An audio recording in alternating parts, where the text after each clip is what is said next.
coordinator Nko muringo gumugo kwetebekanisiza parish development model aba NRM batongweze hururu yo kugabira embuzi abantu okugira ngo kibahwerwe iho mu bworo.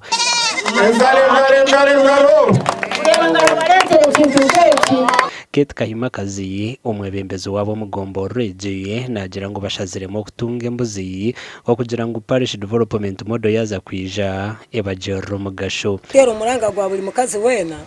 ngo aguma bazo mu kibira betunguri hati wabo urakora na parish mudo yashangora akora uragumeza mu urakora konka parish mudo yashango nyami nabwo baragikogirwe nabwo guma nyama ubworo buguma wabo bazuma mu kwase tere mu ngaro NRM neshabizi ndero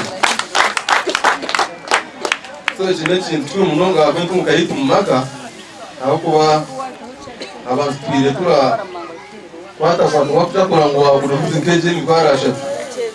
no turekine mutwanya ikintu cy'ukomeye naruka mukaza kukigabana mukakigwanira neto kurete ntungu kandi okuna kibagambire niko bakikoze aze mbuzi kurizayikira Kahimakazi entungu kayitu kuriyayikira ampa mu bwogo mwana mugirete ejo aza nabagambire kare udomwe abayine yeye mbuzi abajumiriro muze gukwe baganisamo mu bebembezi babo ekinte kigarurire nyime ntunguka ongamwe n'utunekizibu cy'amadini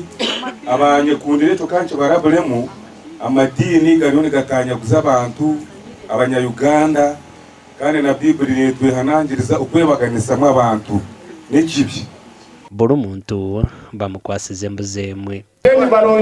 amakuru agagasha kwa Hweza Wilfred.